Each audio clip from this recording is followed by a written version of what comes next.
noisy chair. 5 seconds.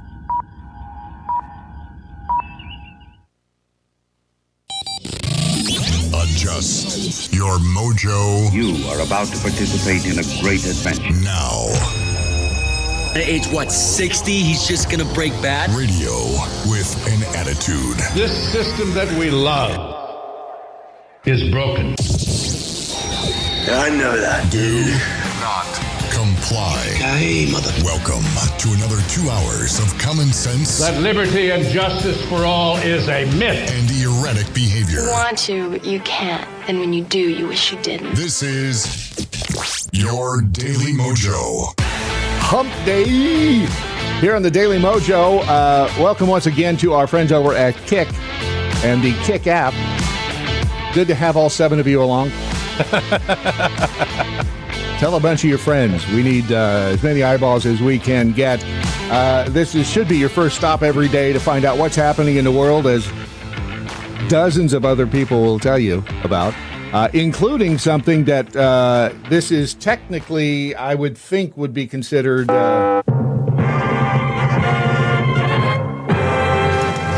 breaking news. Breaking news, and thank you to Kiki Aki for getting this to me late last night. Oh, yeah. Everyone remembers the Maui police chief, John Pelletier, who we've said was a little hinky from the get-go. Correct. And by hinky, I mean something ain't right. Before he was the police chief in Maui, he was the police chief in Las Vegas during the was it Route 99, Route 69, the shooting in Vegas, which left 60 people killed. From the Mandalay Bay back shooting. Which is still surrounded in a cloud of mystery. Big time. In any event, he has now been named in the Diddy lawsuit as an alleged co-conspirator. This is fascinating because this is, and these are just allegations. No, there's no proof that this is, at least at this point, that this is true. So he is innocent until proven guilty. At least that's the way it's supposed to be in this country. But he is named as a co-conspirator in that he worked, allegedly, as security for a Diddy party. Oh. I believe it was back in 2018. It's a 90-page civil lawsuit. It was filed by Ashley Parham and 2 unnamed individuals. We have the report directly here from, let's see, Hawaii News Now.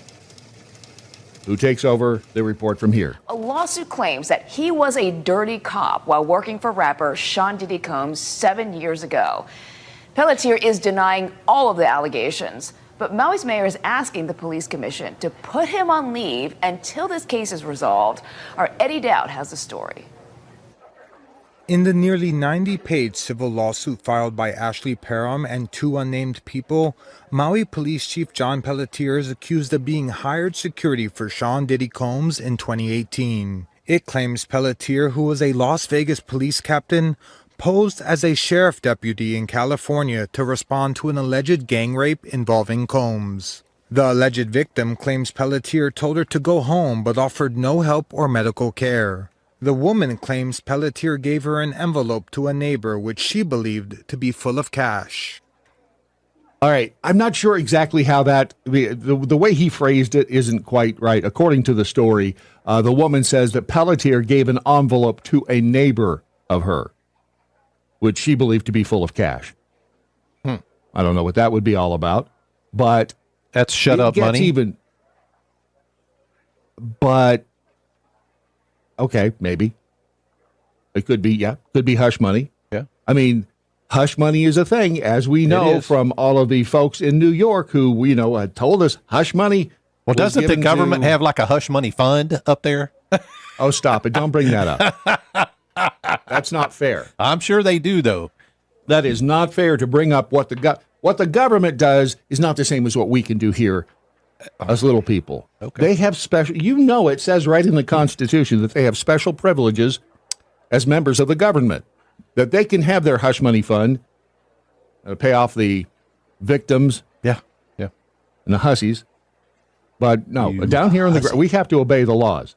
Yeah. But if he in fact did give this woman hush money, again, which may or may not be true, this is where it gets really weird. This Ashley Parham says that Pelletier later took her and another plaintiff at gunpoint to his home, then restrained them, refused to let them call an attorney, and made various moves to cover up the kidnapping. That's a pretty serious allegation, obviously. I would agree with that. Yeah. And the Maui County Mayor, Richard Bisson, he has requested now that the Maui County Police Commission put Pelletier on administrative leave while the investigation is ongoing. Pelletier obviously doesn't want to be put on administrative leave. The original complaint, by the way, was filed back in October of 2024. It did not name the chief at that time.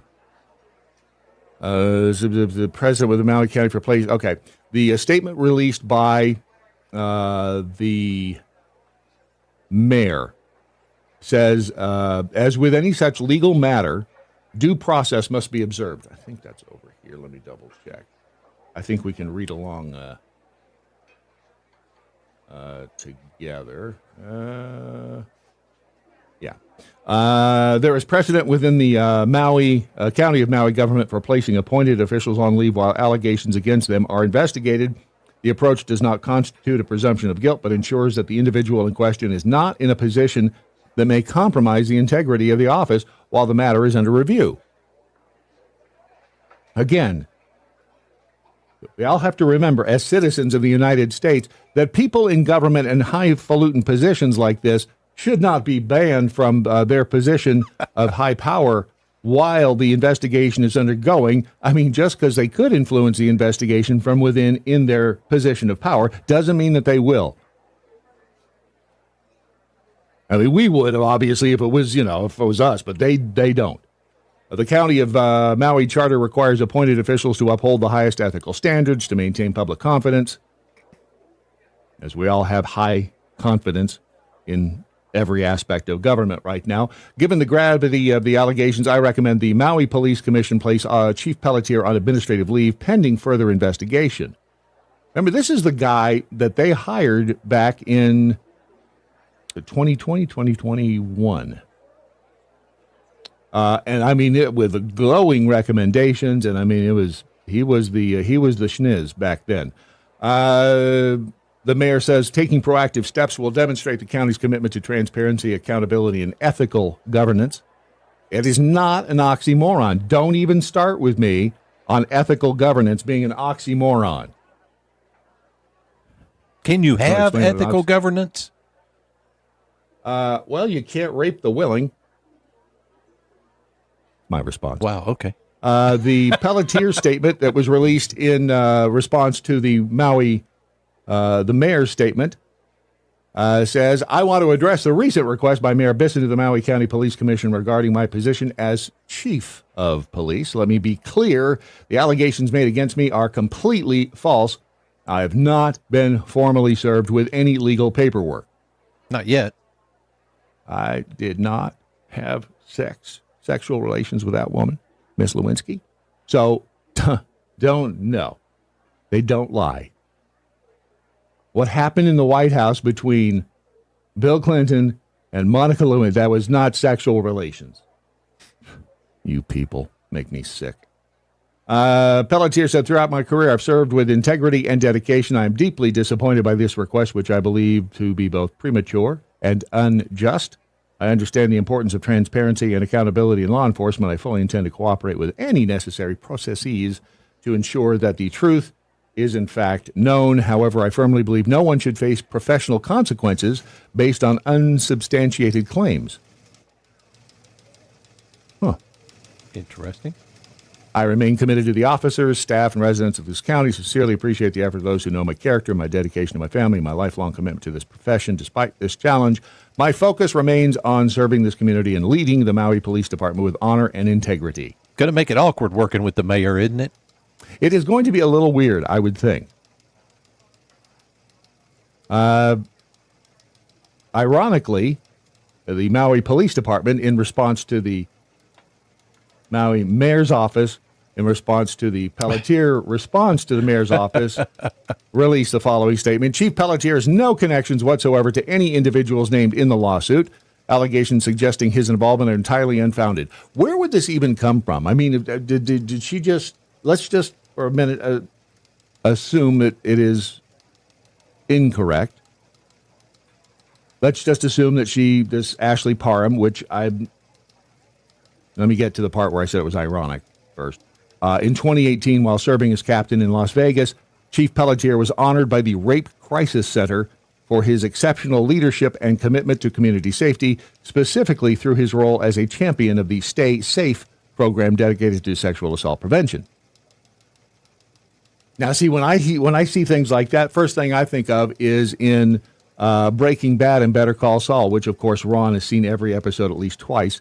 So why don't you go ahead and explain the Gus Fring irony in this?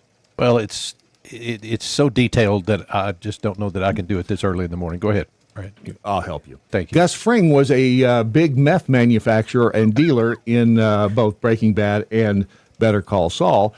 And while he was also the kingpin of the meth manufacturing underground, he was also being honored by the police department and other community organizations as a pillar of the community. So you see, there's some of that. I'm not suggesting that, I mean, that's a television show. It has nothing to do with the reality in which we all live, unless, of course, we're living in a simulation. But I'm just saying, sometimes you see things like that. It's like, well, that's what, I would try to do. This is just an opinion. I don't know the guy. I just know what I've read, like the rest of you. The Maui Police Department continues. These baseless allegations not only harm Chief Pelletier, but also show a lack of respect for victims of abuse whose voices deserve to be heard and supported with compassion and integrity. Well, what if Ashley Parham is telling the truth? Does the name Ashley Parham, does that sound familiar to you? Well, I knew a Lily Parham, and I know an Ashley, so yeah. But other than that, I don't. The police commission will now have to vote on whether or not to place Pelletier on leave. So we'll find out if, in fact, they do that or not. The next meeting, by the way, of the the Maui Police Commission, the next meeting has not yet been announced, so we don't know when that will happen. That, of course, includes and concludes our breaking news.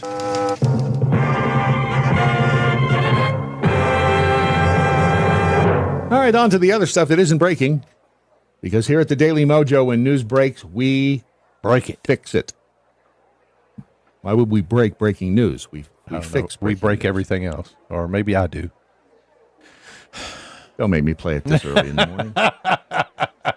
You would like to be a part of the program, and it doesn't matter. It does kind of matter when you're listening, because if you're listening to the podcast and you're going to try to interact with the show, that is going to be an exercise in futility. Unless, of course, you have the Daily MoJo app installed on your phone, in which case you can, if you have a note or a thought, you can send either Ron, myself, a note on the app. You can email us. I sometimes check my email. No, he doesn't. Brad at thedailymojo.com. I'm going to prove that I checked my email. I see that. And I got an email. And we'll talk about that here in a second. And so use the hashtag What I Learned Today if you're listening live. You can be a part on social media. And otherwise, just make sure you download the Daily MoJo app and enable notifications so that we can, if we need to get in touch with you to tell you that you won the $5 million prize, we can, if we ever do that.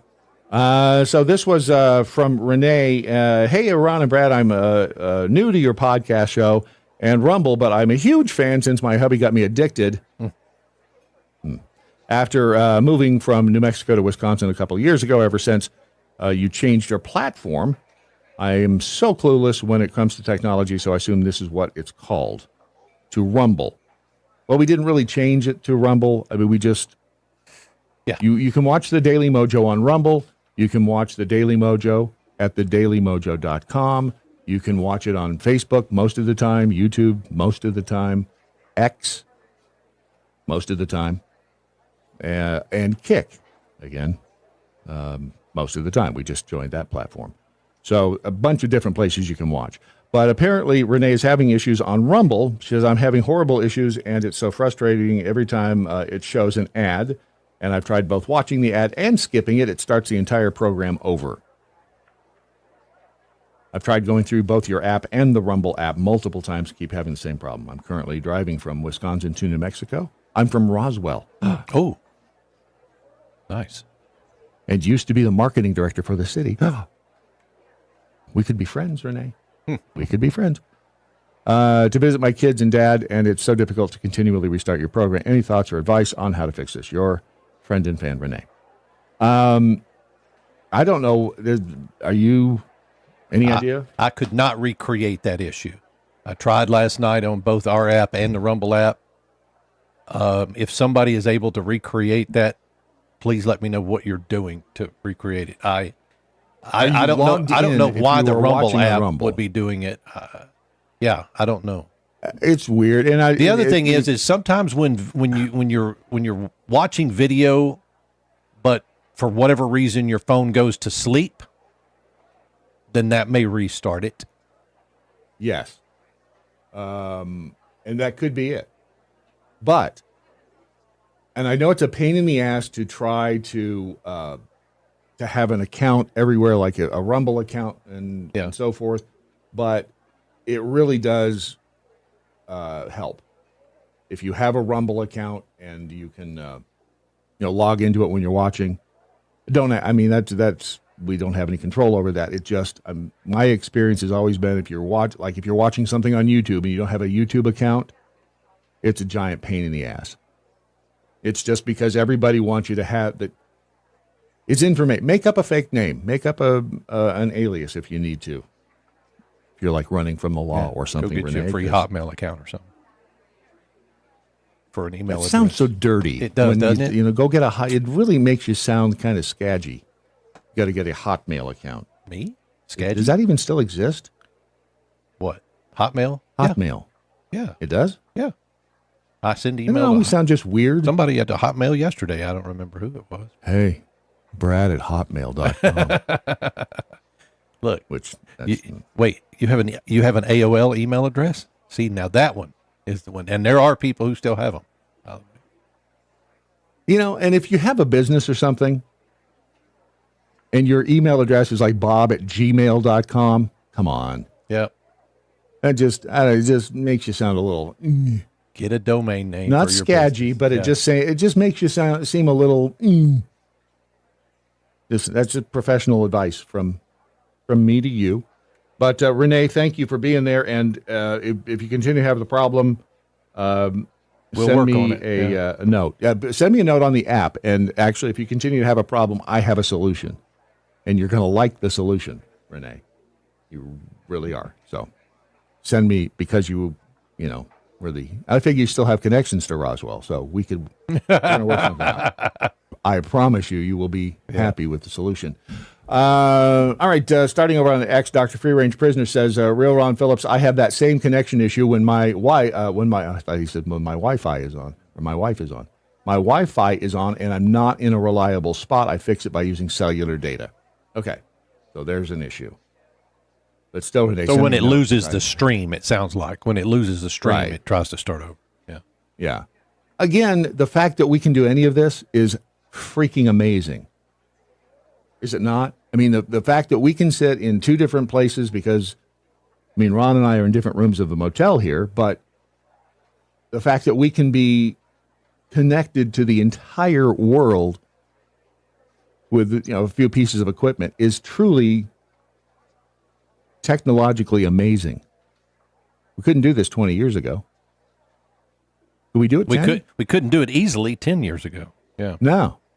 So it's, again, which is why the government does not like any of this, which we'll get to. But our guest this morning is going to be Stewart Rhodes, who was not only a J6er, but he's with the Oath Keeper Keepers. founder. Yeah. And we have something in common. We discovered this morning with Stewart Rhodes, and if you are a fan of the show, you probably have something in common with him as well, which is going to really should terrify you. This commonality. Stinky Biscuit says, "Don't even start with me, real Brad Staggs, as real Ron Phillips starts with him." I see what I have to put up with every day. Now's where it gets It's weird. called a Stinky marriage, Biscuit Brad. says. Feels like it feels worse than the sentence that Stewart got. Even more weird than real Brad Staggs saying "hussy" first thing in the morning. Yeah. But if you're listening to the podcast, it's not necessarily the first thing in the morning. That's the beauty of the Daily MoJo. Did we do it? Thank you, Pope Freebie the 38th over in the Daily MoJo chat room. Did we do it? Did we save the daylight? I was this morning, as I got up this morning, I was particularly pissed off at the time change. Just Why? because I felt like I'd been hit by a truck. I don't know why. Just, in the first you're week getting of up this a whole thing, hour earlier. About a week ago, your body wouldn't have let you get up this early. I get it, but like the first couple of days, it was nah. But this morning was like, all right, that's where the truck hit me. And it's just, can we not just fix the problem? And the problem is, why the hell are we still doing this stupid thing? Let's keep daylight saving time right now, what we're on, and forget about setting the clocks back, fall back in the fall.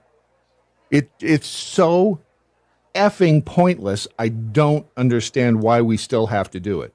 It makes no sense whatsoever. None. I mean, can anybody give me a reason that we should keep doing daylight saving time, or that we should switch back? Just I pick like one, daylight and preferably savings time. this one. Yeah. It's not savings time. I like daylight savings saving time. It is not savings time. It is daylight saving time. Okay, picky butt, I got your point, but I just like to say it to piss you off. Okay, When Ro. will you realize that? I don't know, Ro Phillip. Nevada, come on. Oh, jeez. Don't even start with me. You're going to need your emergency food if you keep this up. Emma. It's a good thing you can save money on it right now at preparewithmojo50.com. I mean, seriously, if they can't even get their shit together to fix the stupid issue of why we are continuing to play the stupid daylight saving game, do you really trust the government to do anything right down the line when it comes to your own food security? No, of course you don't. No. You would be crazy if you did. Don't be crazy. Be smart, be prepared. Not only should you get the emergency food supply, but I was using my plasma lighter this morning. Yeah. If you don't have a plasma lighter, get one. You can get a good price on it at preparewithmojo50.com. So that's all I have to say about that. Just do it today. No one gets hurt. Preparewithmojo50.com. The Daily Mojo.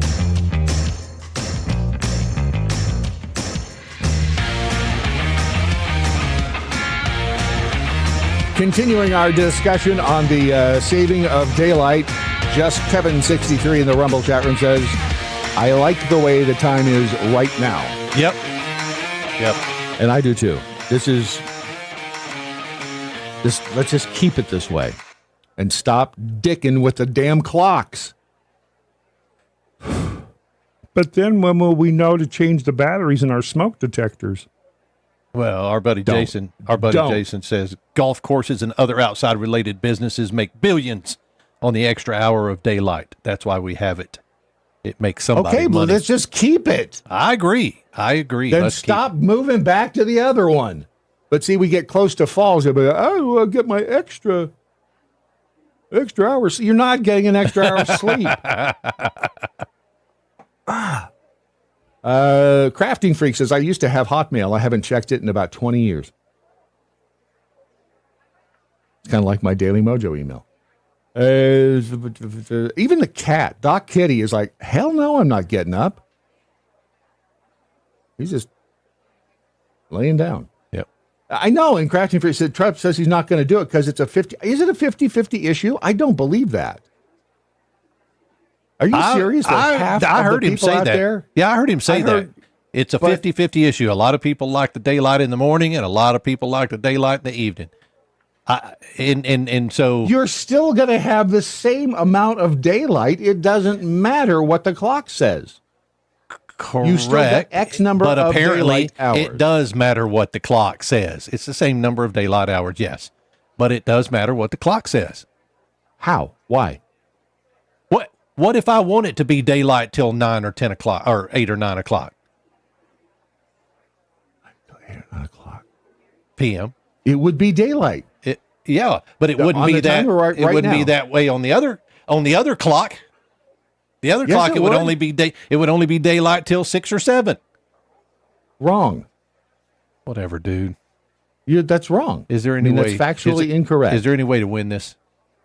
Well, you're just. I mean, how is that factually incorrect? Because if we're moving the clocks backward, that means the sun is going to set an hour earlier. Which means it's darker earlier. That's what I've just said. Right. You just said you liked an extra hour of daylight, which it'll be by the clock. It's an extra hour of daylight. By the clock. It's still an extra. No, it's not an extra hour. Yes, it is. If we stayed at standard time, then your clock would be. Then it would be darker an hour earlier if we stayed at standard time.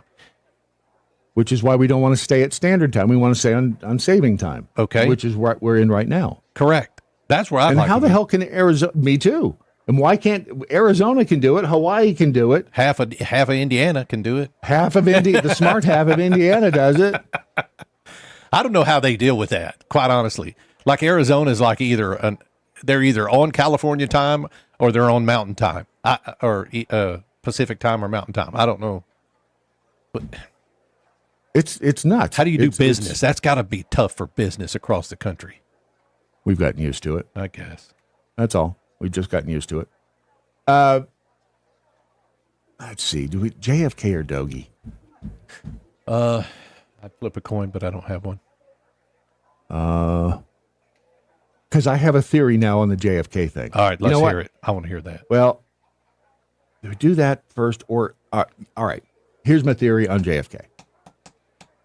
And the same thing with let's see, the Epstein thing. That I'm not sure that it makes sense for that, but the JFK files and the reticence of them to just dump the damn things out there, and let us, we the people, go through them. Did they forget? Has the federal? Yes, don't. It's rhetorical. But have they forgotten who is supposed to be in charge of the government? That it's we the people. It's not like y'all are a separate entity in Washington D.C. You are our servants. Boy, they would not like that word, wouldn't they? But that's what they keep saying, is that we're I've been in public service. We work for you. Yeah. Okay. You know, if you're in public service, you are a servant. That is definition. Servant of the people. So if you are a servant, then tell me exactly how it is that you think that you have special privileges and know better, because you don't. So this is a memo that was declassified in part, and a sanitized copy was approved for release on May 23rd, 2012. It was, this is from Radio TV Reports. It's a public affairs staff. It's an interview and viewer call-in on C-SPAN. And the subject is George Bush's early association with the CIA. Brian Lamb is interviewing Joseph McBride. And I haven't researched all. I found this morning, but this makes sense. Brian Lamb says to Joseph McBride, you have a lead article in this week's Nation magazine that starts off like this, quote, Vice President George Bush's resume is his most highly touted asset as a candidate, but a recently discovered FBI memorandum raises the possibility that, like many resumes, it omits some facts that the applicant would rather not talk about, specifically that he worked for the CIA in 1963, more than a decade before he became its director. Why do you care about this, he asks. And Joseph McBride, a journalist, says, well, originally I was researching the Kennedy assassination, and I was looking through FBI files that were released about 10 years ago under the Freedom of Information Act. I just came across George Bush's name, and it was a surprise to me. I didn't really know that he was with the CIA back then. However, I assumed at the time that I found this document that everybody must know this. And it was just stated in the document that J. Edgar Hoover had written to the State Department a week after the assassination to summarize a briefing that was given to, quote, Mr. George Bush of the Central Intelligence Agency. And it was about the reaction of the anti-Castro Cuban exiles in Miami to the assassination. It kind of piqued my interest that George Bush was involved, but I put it aside. And then when he started running for president in the current campaign, I began reading a lot more about his background. I noticed that nobody was referring to this experience that he had with the CIA. Obviously, everybody knows that he became director in 1975, but nobody was commenting on the earlier period. And so I began studying this very carefully, found out, according to his autobiography, he doesn't mention this time period. That's kind of weird, isn't it? This is me speaking now, not reading from the document. That in your biography, your autobiography, you wouldn't mention that time period? I mean, if you think about it, it was a pretty significant period in the nation's history. Our president was murdered in broad daylight in front of the nation, and you were a member of the Central Intelligence Agency. Pretty high-ranking agency. But he doesn't mention it. There is a biography of him written by one of his aides in 1980, and everybody says he was just an oil man at the time in the late 50s into the early 60s. Huh. Sounds like something hinky. Weird. Right? I mean, this again was released in 2012, so 13 years ago. The interview was in 1980, 45 years, good grief, 45 years ago. Where were you in 1980? Just starting high school.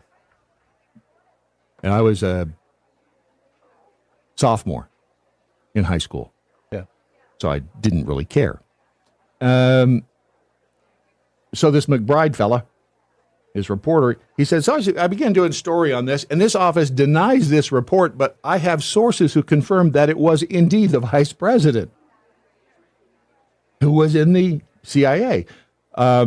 And Lamb, the interviewer, says, well, what difference does it make? And the reporter says, well, that's a good question. I mean, there's been a lot of interest in this story the last couple of days, and I've been on several shows in different parts of the country, radio shows and things, and some people who like George Bush, apparently think it's, an asset to him. They think it's one more reason they might vote for him. So if you like the CIA, maybe there isn't anything wrong with it. But if you don't like the CIA, maybe there's something wrong. So I guess it's kind of a referendum on what people think of the CIA. But basically, there are other issues. I mean, why doesn't he admit it? That's an important issue. Why is he keeping this a secret? And the interviewer said, let me read a paragraph that you wrote on the issue. This is the issue dated July 16th of the 23rd two-week period. He says, informed of this memorandum, the vice president's spokesman, Stephen Hart, asked, are you sure it's the same George Bush? After talking to the vice president, Hart quoted him, right? I mean, are you sure it's the same George Bush? So the spokesman talks to the VP and says, quoted him, apparently HW said, I was in Houston, Texas at the time. I was involved in the independent oil drilling business, and I was running for the Senate in late 63. Must be another George Bush, added Hart. Well, this is what they said about it. This was maybe 10 days ago when I first called them about the story. I was almost done with the story, and I wanted to check their response. I asked Mr. Hart he had any evidence that there was another George Bush, and he admitted, nope, sure don't. And then I called the CIA and spoke to a spokesman there and told me, first of all, he seemed very surprised when I told him about this memo. And then he called back the next day and said, I can neither confirm nor deny. There it is. There it is. I can neither confirm nor deny. So the long and the short of it is this. And the interviewer keeps going, is there a chance that you're not right or that it isn't the same George Bush? It's like, what are you people on crack? But again, this is 1980. We didn't have the interweb. If you wanted to find something out about the CIA or the FBI or whatever, what did we do? I mean, we went to the library, right? Yeah. Or then the other option microfiche, would be, newspapers. Yeah, that's still the library, though. Yeah. The other option is to, I guess you could go to Washington, D.C. You could, fly there, drive there, whatever, and then look in the Library of Congress if you wanted information on stuff like this, supposedly. Or you could, as many of us did when it came to important things like bloopers on television, when you saw something on MASH or something, yeah, or Hill Street Blues back then, it was like, oh, that wasn't, he was wearing a different shirt just 1 second ago. How did he change his shirt like that so fast? And so you'd write to the National Enquirer or whatever and say, I found a blooper. And then in 3 weeks, they'd print your letter. He found a blooper. Things moved really, really slow back then, did they not? We had to They did. wait weeks before they would give us any consideration for finding a blooper, much less anything about the CIA. So in 1980, there was, not too many ways to verify. Now it's all over. I mean, we can find just about anything. Almost instantly.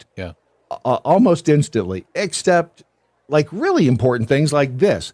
Here's my theory. What if, in fact, part of the reason the JFK files haven't been completely released is because they implicate HW in the assassination of JFK. If they I just went back and looked because I couldn't remember when HW died, but it was 2018, and I was thinking to myself, if it was after Trump's first term, which it wasn't, it was midway through it, but he would have still been alive. So Trump likely would not have released it, and he didn't. But now that he's gone, Trump is threatening to release it. Doesn't matter that, but it doesn't matter. HW is gone. You still got W. You still got W, and Jeb, but maybe they weren't involved there specifically. So what are they going to wait till That's every? Still their dad. Okay, that's their dad. Do you want your dad exposed now as the guy behind the assassination of the United States president in 1963? Well, then it's your grandfather, then it's your great grandfather, and then it's your great great grandfather. So when is it going to stop? Why would you ever want that information? Okay. Especially if remember, as the Bush family, they're kind of highfalutin. Okay. And we've all seen exactly what they are since Trump's first term. Yeah. W's out there palling around with, people like Obama. Yeah. And Clinton. I mean, he's progressive just like they are. So he's part of the machine, has been, the whole family, part of the machine. So I don't think they'll ever okay. They have a lot of power. The Bushes have a lot of power. So they'll never okay the release of information like this, if that's the case. That's my theory. That's the only theory so far that makes any sense to me. Because if it's all, we've talked about the fact that in the past, all those people who would have been around the president at that time are all dead. Yeah. Right? So why would we be protecting dead people? Well, we're protecting because they have family. Legacy, legacy and the reputation of the people who are still alive. If the Bush family had nothing politically at stake, now they might go, all right, but they're still out there. They wield power, and this would put a huge chink in their armor. Yeah. If it got out that HW, was the guy who said, yeah, go ahead and do it. Read my lips. No new taxes. By the way, kill him. I mean, if you've got a better theory, let me know. I don't. That's all I have to say about that. Good thing Phil Bell's here, right? Yeah, no doubt. Morning update. This is Phil Bell on the Daily MoJo with your morning update. Yesterday, we talked about the challenges that we are going to face as patriots as our revolution continues. Today is going to be one of those challenges. But first, let's start with the good news. The Department of Education is going to have half of its staff cut today. This is the first step toward ultimately shutting down an agency that serves no purpose other than to diffuse far-left culture throughout our schools. Now, this is something we have talked about for decades as patriots, and finally, President Trump and Linda McMahon, are taking action and making it happen. That is great news. The hard part is going to be the pushback we will get from others. There are many well-intentioned Americans who are going to say, but wait, Phil, you are trying to get rid of education. You are going to try to make people stupider. Well, the reality is that, of course, that isn't the case. After all, you couldn't get any stupider than we are right now. But what we have to do is be prepared to answer the questions. Number one, we must remind them the Department of Education serves no actual education function.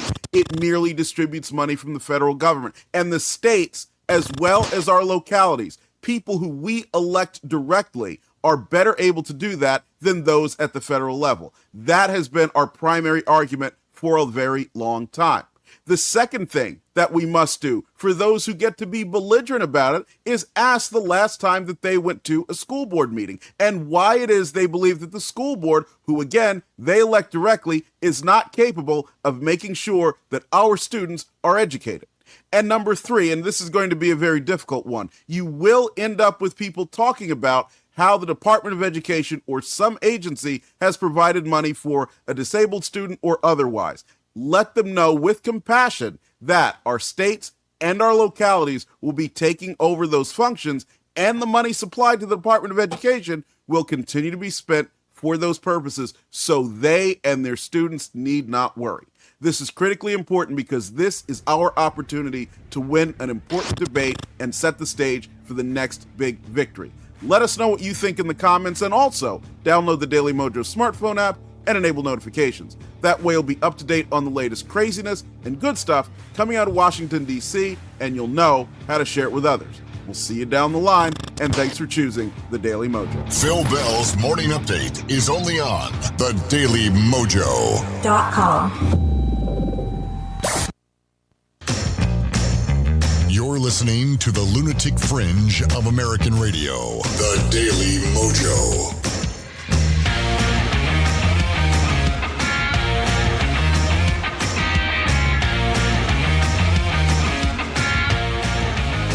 Are we really all that fringy? I mean, I'm not going to deny the lunatic part, but Well, yeah. Fringy. the lunatic is in the lunacy. hall. Yeah. The folded pages keep his face pinned down to the floor.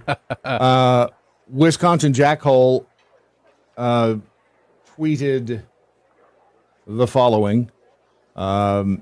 He said, this is why we can't have nice things. It's a map of the United States that shows where when the sunrise would happen if daylight saving time became permanent. And it looks like there are some places up in the very north of, is that North Dakota? Yeah. I think that is. Yeah, it is. Up there in the middle. North Dakota, Montana. It would be 10 a.m. or, 9:30 to 10 before the sun rose. I'm trying to decipher that color. I think that's right. And maybe that blue up there is 10 o'clock. Can't tell if that's blue or not. But, all right, so okay, move south. There are places in Alaska where it's dark, all the time. So, I don't know. I sent you the thing. My mom sent me a deal this morning because apparently she's listening. Good morning. She says the U.S. tried permanent daylight savings time in 1974. It was so unpopular that Congress rejected it or repealed it 9 months later. Russia even tried it in 2011, but switched back 3 years later. Whoa. Russia has daylight saving time? Evidently.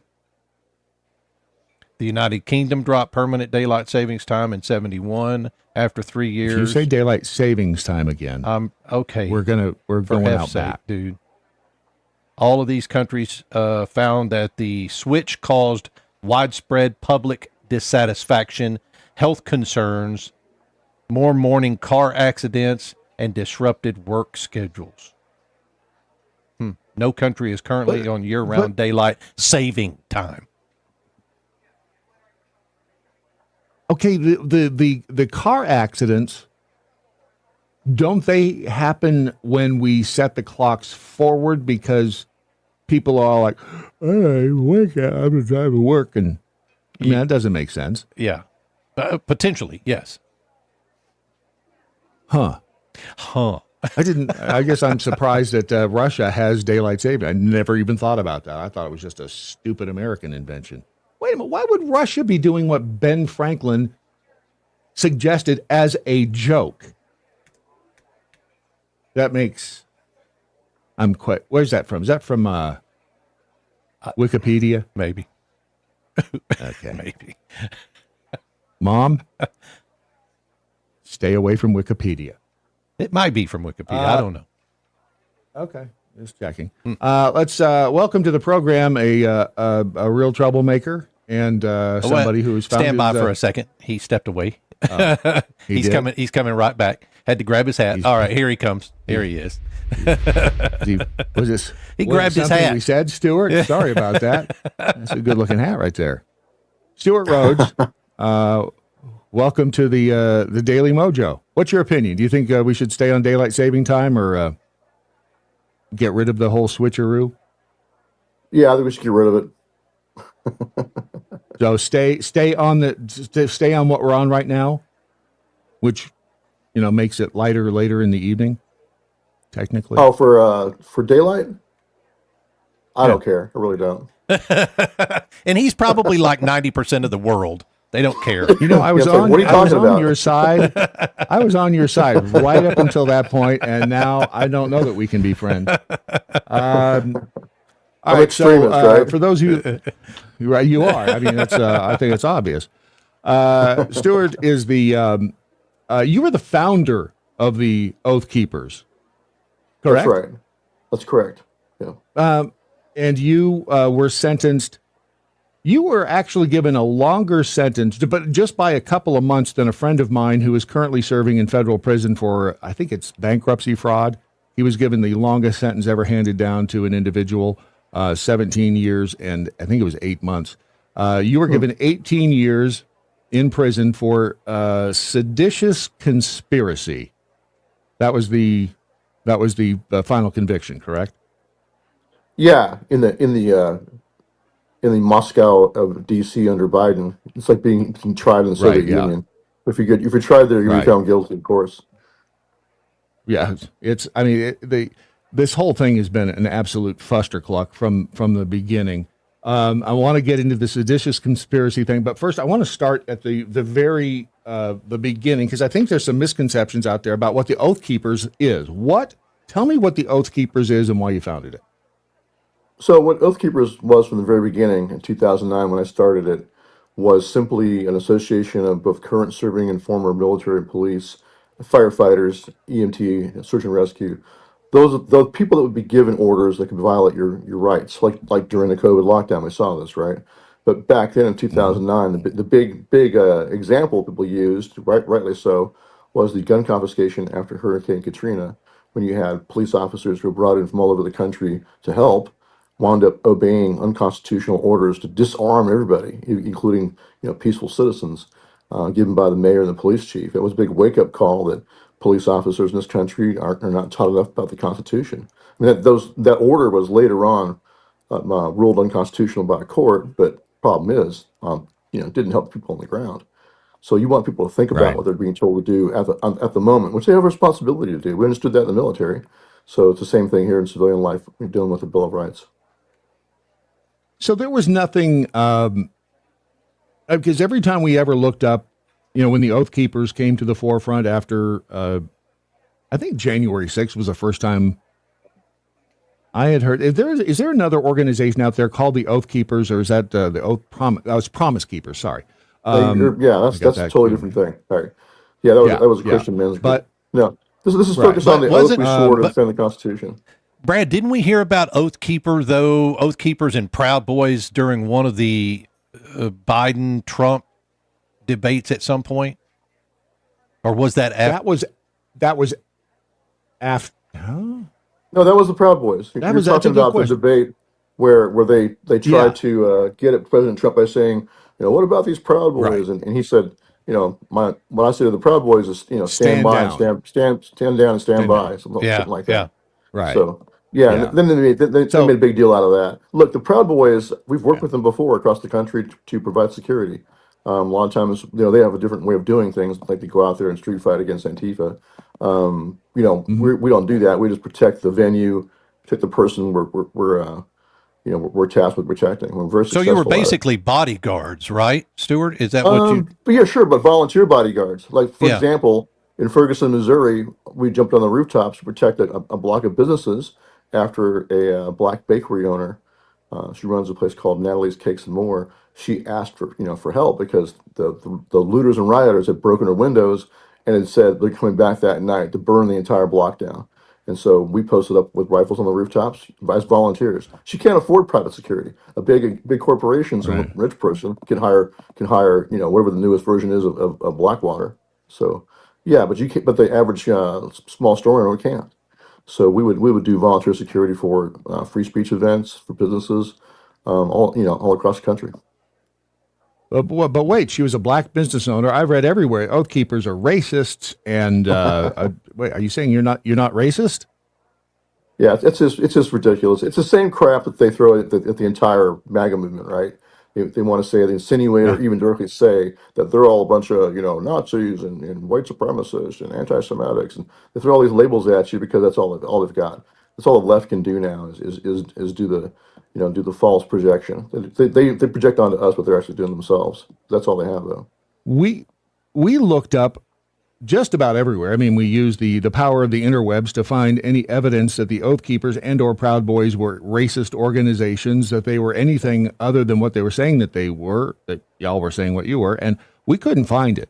I mean, it was certainly not findable if in fact it was true, which we know it wasn't true. So I think what was happening at that time, we were aware of fake news.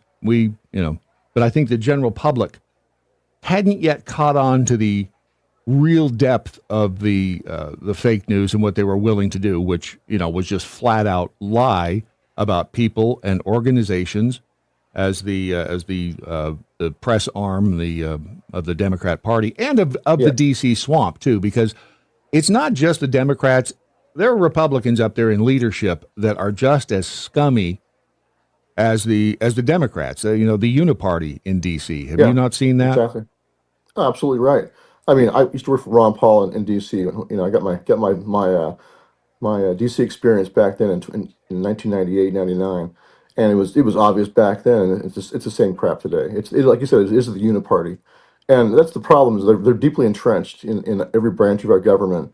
You call it permanent Washington. The staff members in Congress, for example, the staffs really run Congress. For a lot of the representatives, a lot of them are just figureheads. They're kind of like Joe Biden was, right? Got the auto pen going. Yeah. So just letting you know, this permanent Washington is also in the congressional staffs too. It's not just the bureaucracy that people think about it in three-letter agency. Well, and that's what we're seeing. That's why I think the outcry over Doge, which is what I call it, not Doge. That's the crypto. But that's why we're seeing all these people lose their effing minds in D.C. because of Doge, because a lot of the institutions and a lot of the tools that the deep state, permanent D.C., has been using all of these years are now being dismantled by the Trump administration. And it's panicked. little fiefdoms. Each one of them is a little fiefdom. Look at it that way. I mean, so I would say there's the nefarious, organized deep state. I consider like CIA at the heart of that, of the Federal Reserve too. But the more mundane version of it is all these bureaucrats in Washington D.C. that are ladder climbers or staff members in any of the branches, law clerks, you know, congressional staff. All of them are ladder climbers trying to get more and more power and position, prestige, and money. And so, they have little fiefdoms they develop with professional staff members. They can go from a Democrat office to a Republican office because they're doing the same function. So they're working for the same people. So just let you know that permanent Washington and the staffs is a big problem. It really is. You are a Yale graduate, right? Right, Yale Law School. That's correct. So are you a lawyer? No, I'm not. I'm a recovering lawyer. Okay. I was going to say. Yeah, I think that was going to be another deal breaker. I mean, right. Yeah, I've lost my faith in our legal system, and frankly, that was before this experience. This experience really put the icing on the cake, though, as far as how corrupt and compromised our entire system really is. It's bad. It really is very bad. Well, that's what does Peter Schwartz call it? The legal industry.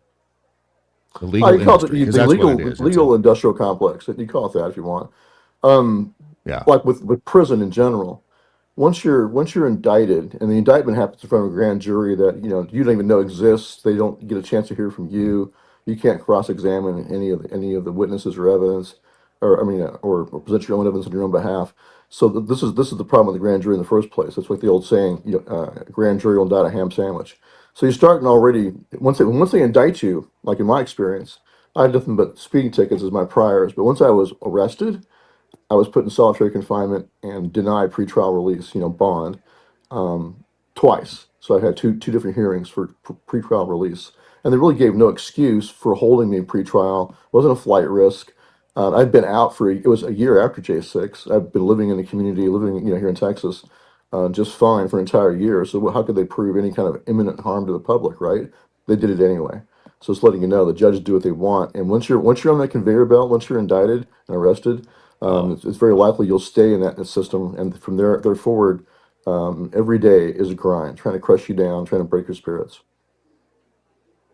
And that's what we've heard from everybody that we've talked to regarding their January 6th experience, is that once you're in that system, it's a grinder, and it is just woof. Hey, Stewart, and don't get excited. Stewart, real quick, before we leave this topic, only because I've been a part of one of your interviews before, explain your solitary confinement. Before we get in that, can we get to? I want to go. I want to start with the experience first, the January 6th, what happened, and then we can go through the entire your entire experience within the jail. But tell me first about January 6th, and what happened that day. Why were you in D.C.? So we were there to do security for volunteer security for two permitted events on Capitol grounds. One was a rally by Latinos for Trump, and the other one was the rally by Ali Alexander, where members of Congress were going to speak that day. So, and this is what we had done in D.C. 9 prior times. And in fact, we had been part of volunteer security for events and for people in November and December of 2020 for the big protest rallies over the election. And so J6 was very much the same. And each one of those rallies, people marched from Freedom Plaza or from down by the Ellipse up to the Capitol, and then attended events that were permitted around the Capitol. Happened every time. And J6 was the same. So, when the media and the deep state spins it as, Trump supporters were at the Ellipse, they're supposed to stay there, they had no reason to go near the Capitol, and suddenly he told them all to go there, that's just complete nonsense. We were already planning on being at permitted events all around the Capitol. And we were there to protect two of those, as well as personal security details for Roger Stone was one detail, and the other detail was Ali Alexander's speakers and himself, who were down at the Ellipse at Trump's rally, and to protect them in the VIP section there, and then walk them up to the Capitol to attend their own event after that. Mm-hmm.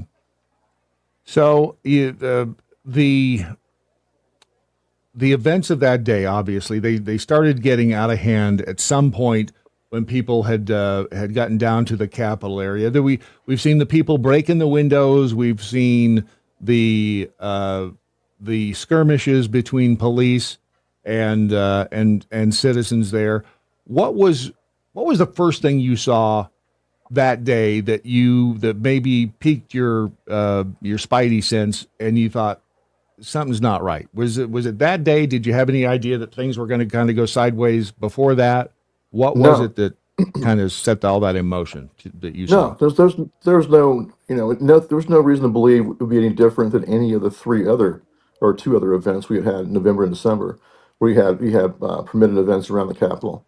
What was different on J6 is that um, I think what happened in J6 is simply that people were already going to be going to the Capitol to protest, and then that was taken advantage of and manipulated by the powers that be that want to make sure that they stop the challenges to the electoral slates and stop the possibility of sending those slates back to the states. So it was designed. I mean, J6 is a wag the dog to cover what they were doing. They stole the election. It was not just fraudulent; it was also illegal and unconstitutional. Yeah, you have multiple violations of state election laws all across the country, blatant violations in the name of COVID-19. But there were still violations of state law, which triggered a violation of Article 2, which mandates that only the legislature can determine for the manner for selecting electors, not some unelected, bureaucrat or some judge. So that was the crisis that we were in, a constitutional crisis. But to deflect attention away from what they had done, with their own crimes, they created a false, like a Reichstag fire moment. They could say, "Oh, look, here's the assault on a democracy." Like I said, it's classic projection. They're accusing us of what they're doing. They pulled a coup, so they accuse us of trying to pull a coup. So, and it's the same thing we saw in Brazil and other countries, right? Same kind of stuff. So Right. that's what they're doing. Is the big picture is they want to cover and divert attention from what they did, but the other one is stop Trump. They wanted to make him disqualified under the 14th Amendment from being able to hold office again, or indict him and put him in prison, or try and put him in prison, which they wanted to do, or just make him completely unelectable. That's what they're thinking. So that was all about making him unable to serve in office again. And so they picked out Oath Keepers and Proud Boys as the two fall groups they could use to say, look here, look at these dangerous groups. There really was a plot and a plan, and then put Trump right at the top of it as the kingpins. One big massive false conspiracy charge with Trump cast as like the mob boss kingpin. Chario and I cast as his lieutenants in our organizations as his shock troops. That's the whole narrative. And it's a false narrative. It's entirely ridiculous. But they use that narrative to try to stop Trump. It didn't work though, obviously. Thank God. No, it didn't. It backfired spectacularly right in their face. Do you That's think right. that there were? Do you think that there were? Did people infiltrate your organization? Did you have Oh, any beyond a doubt. Yeah, I dissenters? mean, What a happened? key Tell me witness I about was that. going to call at trial turned out to be an FBI informant. So one of my own, a guy that had been I can't, that's right, I'm under a gag order. I can't even talk about it. I forgot about that. I'm still under a gag order by the judge that I can't discuss the identity of the confidential informant in my organization. But the New York Times outed this person, so it's already out there. I don't want to have a chance of, I want to give Meta a chance to put me back in jail. So. I don't blame you. So you said you had you left DC that day. You went home. It was, what did you say, a year before Yeah, a they year after you had any it was. idea? No, I mean, other Oath Keepers were being arrested. The guys that had gone in were being arrested and charged and arrested. So that was already going on, and so and I was listed as person one in the indictments. I knew they were going to come after me eventually, but it took them a whole year though to go cook up coerced testimony by threatening people with life in prison. They coerced a couple of our members to dishonor themselves and plea it out to seditious conspiracy, and then agree to sign just a stack of lies that said that I had planned since November to attack the Capitol on January 6th. It was just a stack of lies. So these guys sold out, agreed to stack of lies, and that's when they arrested me after that. So, Wow. because I didn't go inside the Um, Capitol, I didn't touch anybody that day. I was just exercising my free speech and my right to, for association. And here's the thing: the Oath Keepers that went in the Capitol didn't commit any crimes either. They just wandered in 20 minutes after Congress had already recessed, and they wandered in through doors that were opened by somebody else on the east side, from the inside, And on the east side, it was quiet. It was pretty. People were yelling and cheering and singing songs, but there was no violence. It's just really pretty calm. Everyone's just standing on the steps singing patriotic songs, and then the doors pop open. So that's. I mean, I wasn't there. I didn't see that because I was at the north end of the Capitol trying to locate my security teams near where the event was supposed to be held that day. Ali Alexander's event. So I was over there looking for the guys. I had no idea anyone had gone inside. So they went inside, and this is what I found out after the fact. They went inside, did a prayer circle, and then they helped police officers. So Harry Dunn was the big black police officer, had been paraded all over the place in the media.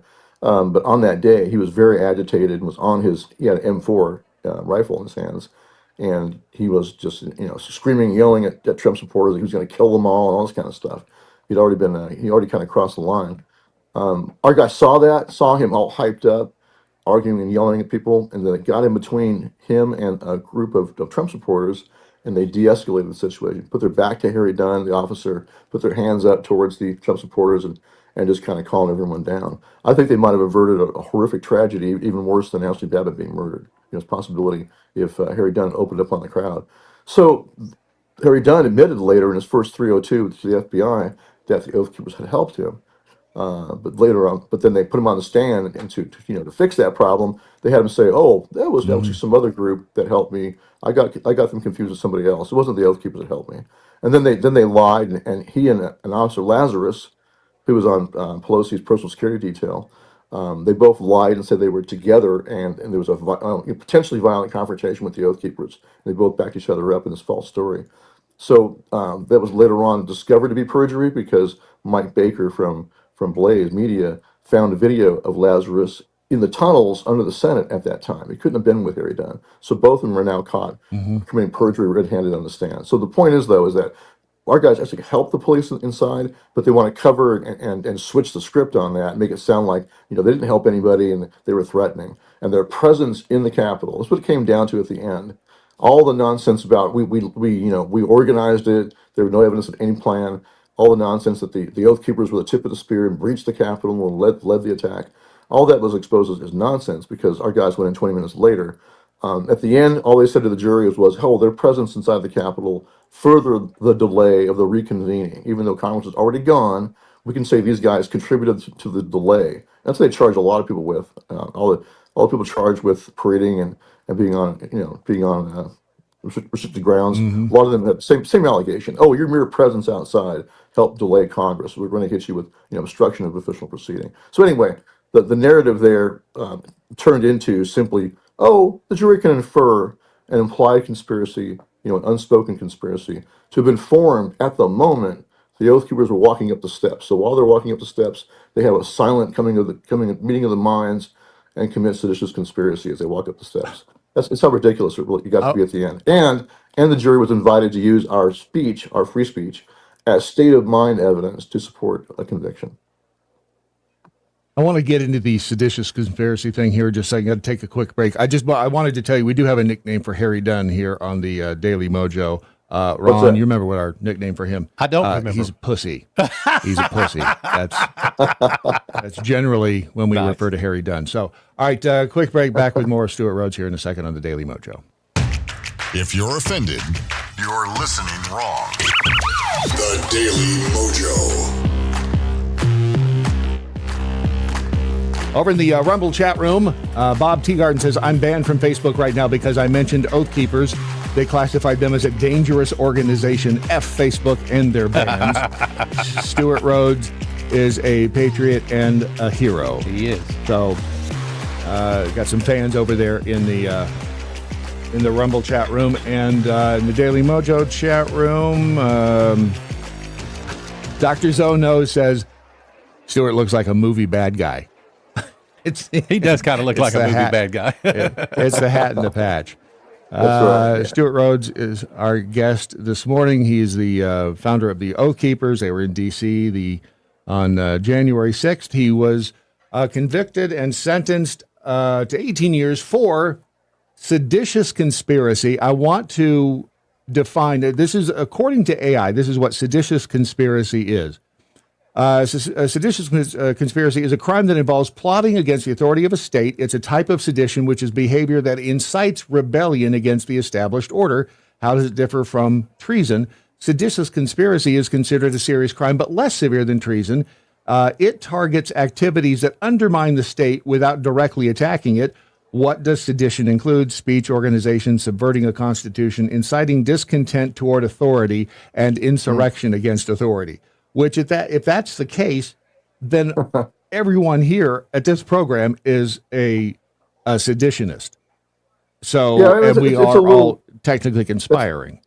That's how it's being used. So this is a bad statute. So this is a law passed during the Civil War when the Lincoln administration didn't want to mess with the treason clause, because the treason clause, for treason, you got to have two witnesses of the same overt act or confession in open court. So you have extra evidentiary burdens if you charge someone with treason. So they passed a statute that has no act element. It just simply says if you find that two or more people agreed, had a meeting of the minds to resist with force the authority of the United States government, you may find them guilty of seditious conspiracy. That was written during the Civil War.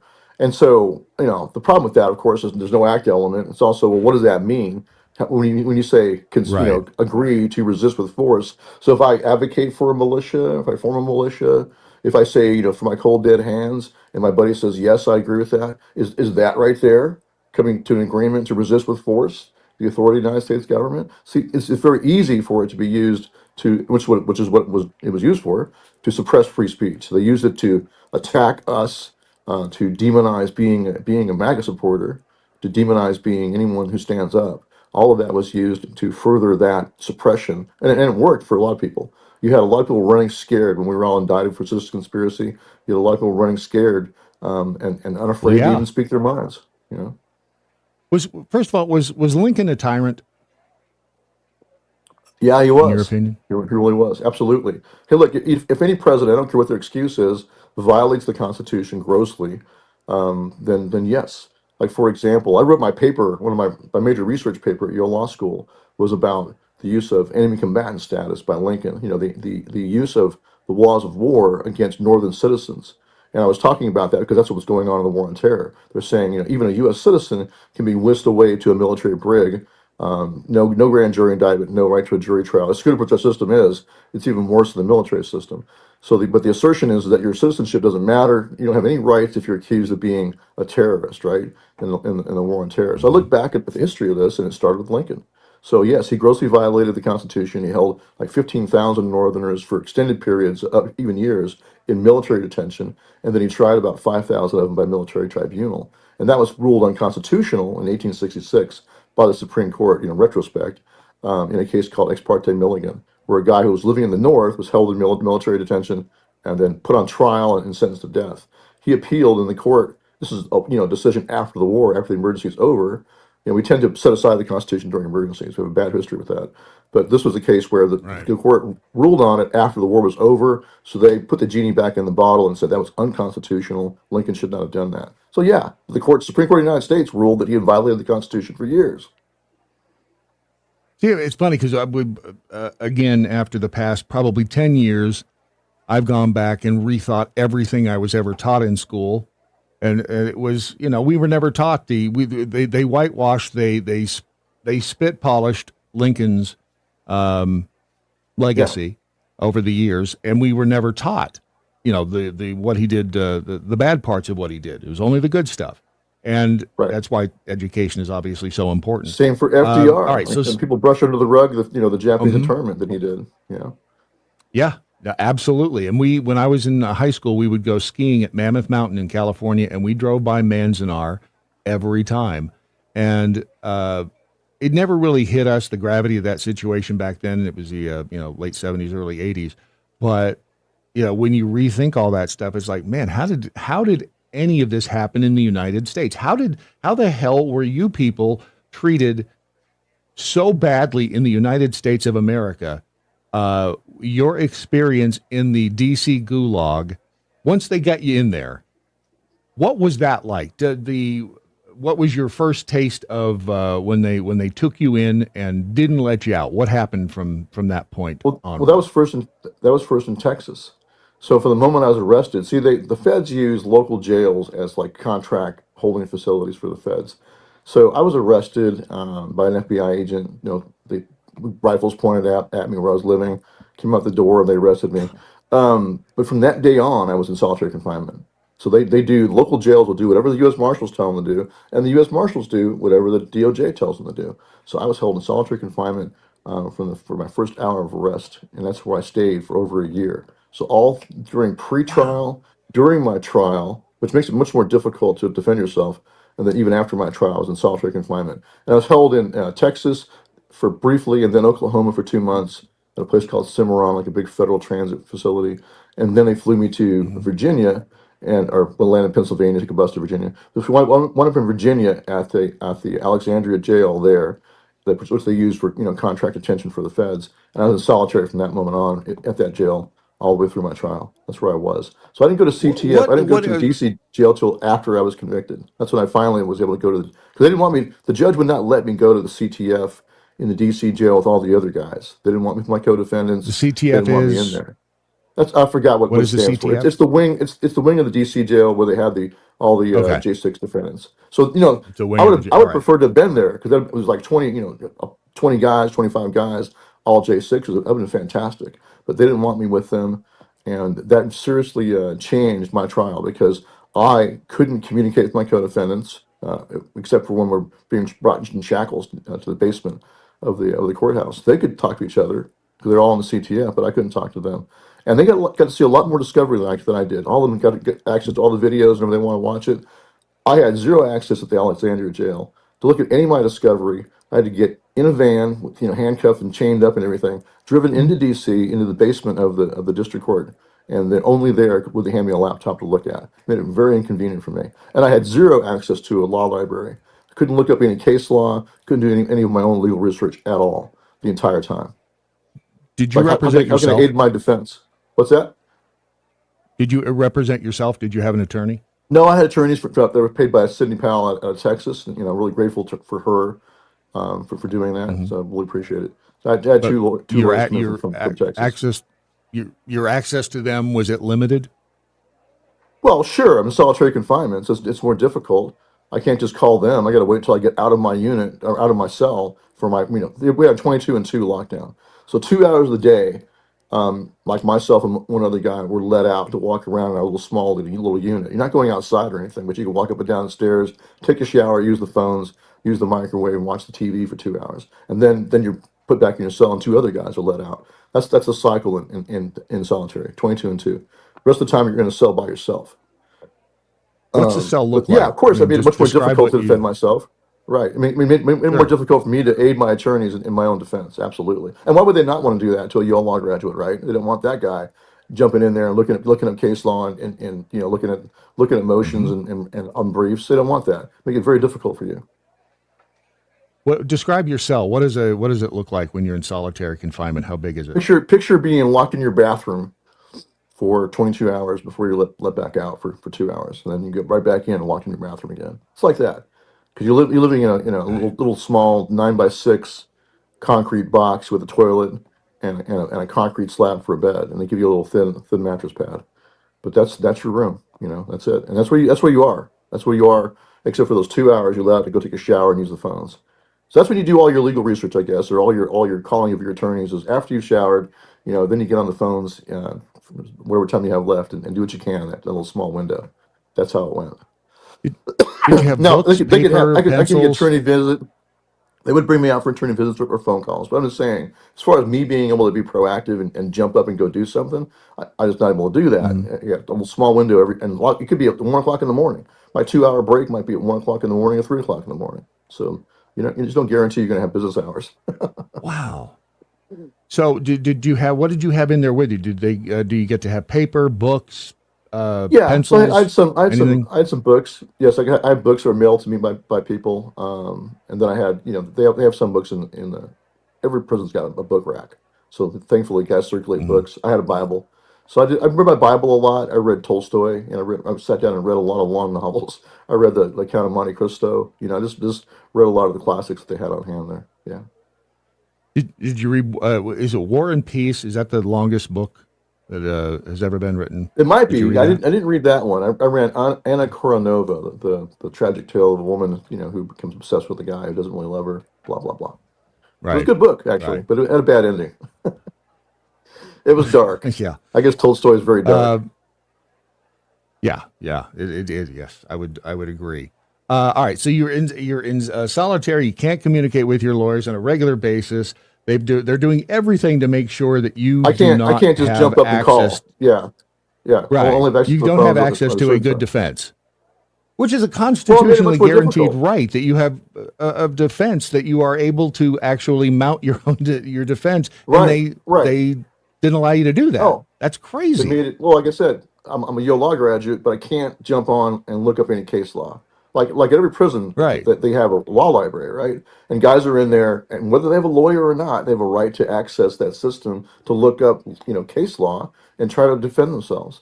But yeah, here, oh, COVID was the excuse. Oh, the law library shut down because of COVID. We haven't opened it back up yet. Okay, so that's it. No access to legal research for me. So I think that was done intentionally. I was going to say, do I you think think COVID absolutely was intentionally. created to cause the what we went through, or do you think they simply took advantage of COVID No, to use it as a wedge? frankly, I lean towards. I think it was a pandemic that was meant to be used around the world for the Great Reset. Right? They told us what they were doing. Mhm. So I think that was a big part of what they were doing. But the big one, of course, was stopping Trump, and all that coincided. And they hoped to have a reset for the establishment around the world to stop all these populist uprisings that were happening. It didn't work. We still have a populist uprising across the globe. It's not just here in the United States. This is a global fight. It's the people of the world versus the elites who look at them as cattle. That's how the elites see us. Yeah, So no that's doubt, the fight. no In doubt. fact, in fact, while I'm in solitary confinement in 2022, I think it was about May or so. I'm listening to the radio, a small radio to listen to also. I'm listening to talk radio, and they happen to play a speech and a question and answer period being given by Clarence Thomas at an event in Texas. So I listened to that, and Clarence Mhm. Thomas during that question and answer period, he just said that. He said, "Hey, this is a fight between the elites and the people." That's what he said. This is the fight. This is the fight here. The struggle here is between the elites and the people, period. And that's true. And he also invoked Alexander Solzhenitsyn. He said our obligation is to live not by lies. And so I had not read that small essay by Solzhenitsyn, but I had someone mail it to me. And Solzhenitsyn, he said the first line of resistance. He wrote this while he was still in the Soviet Union. He had served like 10 years in the Gulag and got out. Wrote the Gulag Archipelago. But he wrote this short essay called "Live Not by Lies." You can find it online. And he said the most important thing to do is not participate in lies. Out of the gate, don't participate. If you're in a meeting where lies are being spun, get up and leave. Don't, by even your own mere presence, give any support to the lie.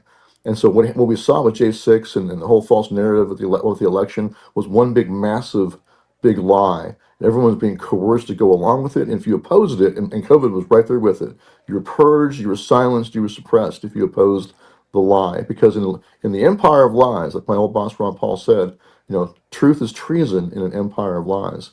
And the corollary I would add to that is that lies are loyalty. So if you're loyal to the lie and you help repeat the lie, you're rewarded. And we saw that all across media, entertainment, all across the political spectrum. If you go along with it, you're rewarded. But if you dare to speak the truth, you're suppressed. And we saw it during COVID, but you also saw that with the 2020 election. Same exact thing. Now they have lawfare Oh, big against time. anyone who dared open their mouths. Tina Peters right now serving a 9-year sentence in Colorado under the oppression of the leftists in the state of Colorado because she dared to oppose the election and dared to be a whistleblower about election fraud she saw. So the lawfare continues. That's why I'm working for Condemned USA. So I'm now Condemned USA was started by another J6er, Travis Evans, and was focused on helping us J6ers, which they did. They helped me when I was in prison, helped me get some money from my attorneys, but also other assistance. And they picked me up when I got out of prison. So I'm not working for them as their national spokesman. And the reason why I'm working for Condemned USA is because the lawfare continues. It's kind of like we're like the only version on the right of what the ACLU does on the left. So this lawfare is not going to stop. Unfortunately, anywhere the Democrats are in power or the uniparty is in power, they're going to use that power increasingly to try to directly suppress anyone in opposition. That's what we saw in 2020 and 2021 and 22. The gloves came off, and you saw the very Stalinistic system they were setting up. Did you? Okay, so you were in. Your total time in prison was how long? 3 years. 3 years, and you say two of those were in solitary. No, one. Just One. over All right. 1 year in solitary confinement. So when I was found guilty, I was in solitary. Then they took me to Lewisburg, where it was a J6 holding facility for like 20. There was like 25 of us together for the first time, and I can have fellowship with other J6ers like that. It was awesome. So I was there 2 months. That was pre-sentencing. So 2 months in pre-sentencing, I was out, under open sky, pretty nice rec yard. So that was great. But then they took me back to. Then I went back. They took me into the DC jail for the first time, and there I was at the CTF for about a week for my sentencing. But as soon as I was sentenced to 18 years, they put me right in the hole in the DC solitary confinement in the DC jail, along with Kelly Meggs, my co-defendant. Right, we were both sentenced the same day, and boom, we were stuck in solitary confinement for 6 weeks. No excuse given, no reason given ever.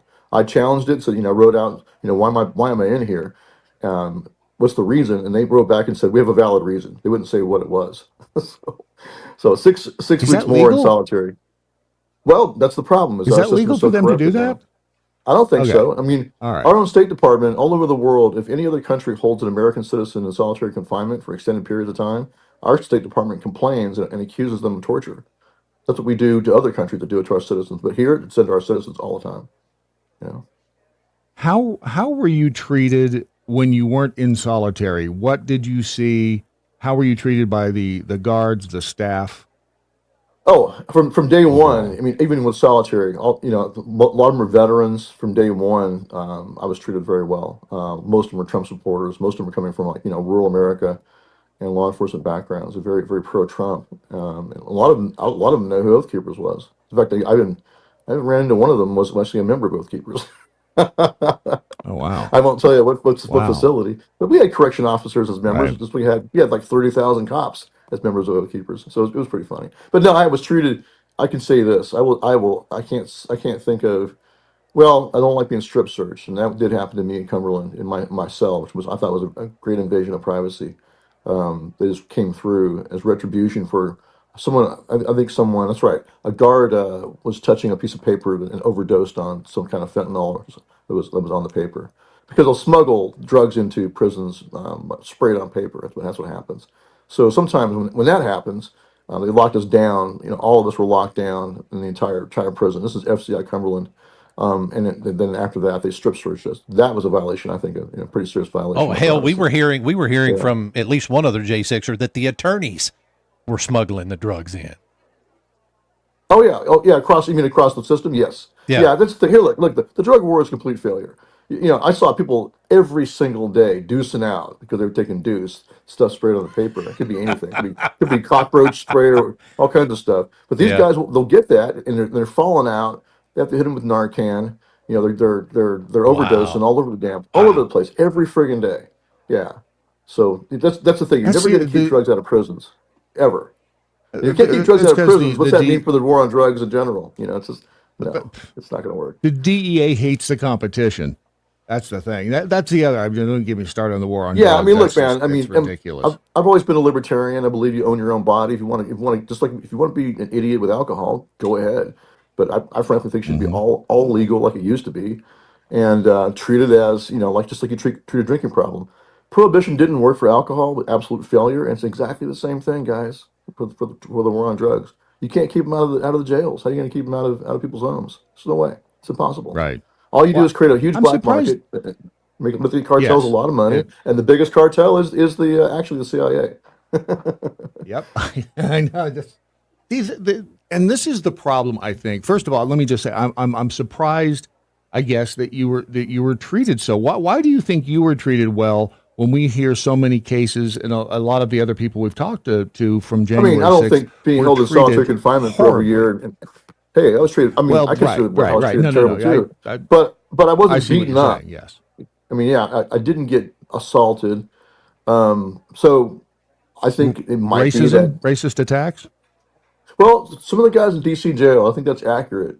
When they first got there, because of the demonization in the media of Oath Keepers and Proud Boys and all J6ers, I think a lot of the guards in the DC jail, from what I hear, A lot of them were from Africa, the blacks from Africa, and they had been told that these were a bunch of white supremacists, and so they were abusive to the guys at first in DC jail. I think that's accurate, but I wasn't there. I was in Alexandria, so I didn't experience that myself. But I think that's credible. I think that's true. Yeah.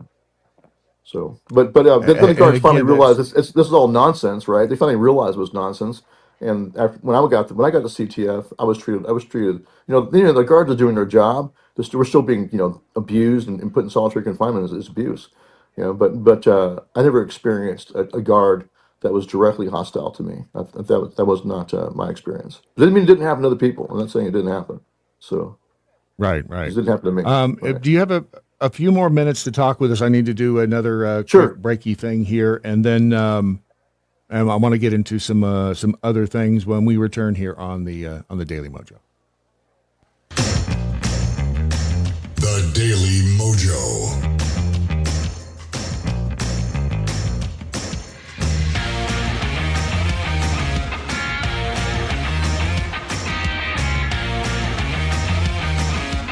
E1 Guru says on the in the Rebel chat room, and I'm proud to be an American, or at least I know I'm free. That was my imitation of yeah, you did Lee good. Greenwood. Yeah. Thank you. Even singing against the music that's not going well with it. And that's just it. The illusion of freedom that we have here in this country, as long as you don't color outside the lines anywhere. We need to have, obviously, the guardrails and all that and laws, because otherwise we're just a bunch of crazy people running around. But it is truly amazing that the illusion of freedom has been crafted so well in America, because we're not. Patrick G says another morning where Brad has a show that just pisses me off. I know. Yeah. It's truly amazing. Talking with Stewart Rhodes from the Oath Keepers. Does the Oath Keepers still exist? Yes and no. I mean, we had 40,000 members at our peak. They're still out there, but the organization that the official organization busted up after I got arrested.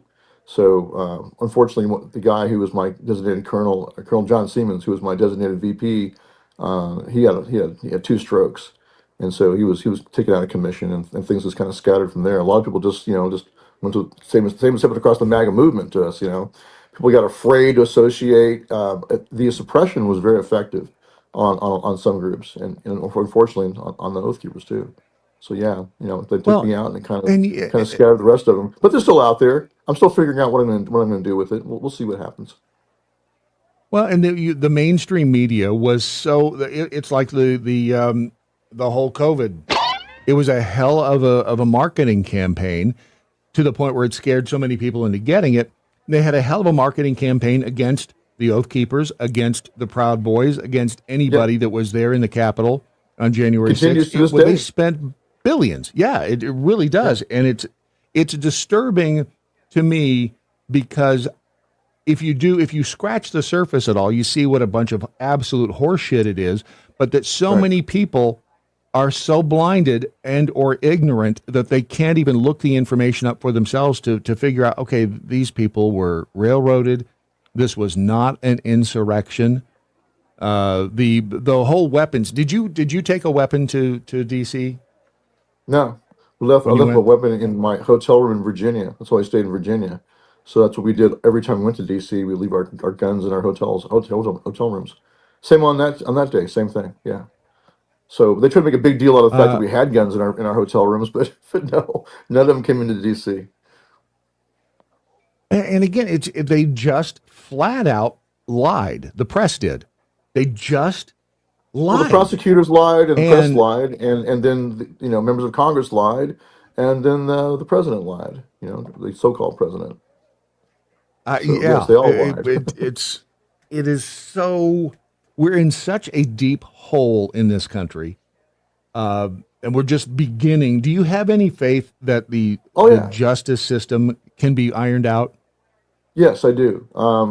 Because of what they did, they took the mask off in 2020, open suppression, all the mass purgings. We were purged off of every platform, even before the election in 2020. So 2020 is when the gloves came off. The deep state really amped up its attack on free speech and it's the precursor to attack on anybody in opposition. Criminal too. That's the lead up. That's what they continue to do. All of this is about suppression, and that helped expose it. And so now we're in a much stronger position because of that and the awareness of the American people to what was done to try to stop President Trump. All of that became very clear, right? They built up. They couldn't put him in prison. Unprecedented lawfare against a former president. They couldn't put him in prison. State charges, federal charges, all of that. So they had to try to kill him, right? So that's what they finally resorted to. They couldn't get him just disqualified by the courts under the 14th Amendment, and they couldn't, put him in prison. Then the next fallback was to try to kill him. And when they did that, I mean, it's true that when man means for evil, God will use for good. Because when they tried all this, he only got stronger. And then when they tried to kill him, and he reacted like a man, he pumped his fist in the air. That's when he won the election right there. So he just, in fact, my unit, all the guys cheered and put their fists in the air for him, and they saw that. And, black, Hispanic, and white, all of them were Trump supporters from that moment on. Absolutely. And that, just thinking about that moment, you're right. It just is absolutely amazing. That's why it's tattooed on my arm. Trump, right there. That's Trump. Oh wow, cool. I got that in prison. Very cool. Yeah. He got a prison tat. So you got a prison, you got a hell of a prison tat, dude. That's how they when you get a prison tat, before I get into nice. I want to how do you get a prison tat? I mean, is there like a legit dude with a tattoo gun, or is it still the old we've seen in movies with a needle where they're just taking handmade tattoo ballpoint handmade tattoo. Wow. That's it's impressive. Just like a tattoo. That's really it's got a needle and everything. It's going pretty fast. Wow. It's buzzing along pretty good. Yeah. All right. So Trump, human ingenuity. You can't keep drugs out of prisons, and you can't keep tattoo guns out of prisons. It doesn't happen. No, absolutely right. Or hooch. You want alcohol in prison? You got. I was going to say you probably get anything. All right, you were commuted, right? Your sentence was commuted, as opposed to being. Explain what the difference is. Well, a commutation means your term in prison's over, but you're still a convicted felon. You would, and in fact, in my case, they tried to put us through, it's like 18 months of supervised release. That was later slapped down by Ed Martin, the new U.S. attorney, and for D.C. So that's kind of a long story, but finally, our probation period was gotten rid of. So we're set free, but I'm still a felon. I'm 95% free. I'm a felon. I can't own guns. I can't vote here in Texas where I live. I got a nasty letter from the VA letting me know that because I was convicted of seditious conspiracy, that's considered to be the same as treason. So therefore, all of my disability payments were wiped out. I'm a service-connected disabled veteran. I had a parachuting accident and broke my back when I was in. So I got a spinal fusion and still rods in my back. But so I'm a disabled vet, right? So this letter says, oh no, all that's wiped away. No right to be buried in a veteran cemetery. No right to any kind of medical care. All your disability payments are gone because you committed, what they consider treason. So that's what they did to us, and that's the problem. Like, I know Dominic Pizzola, Joe Biggs, another veteran, another airborne veteran.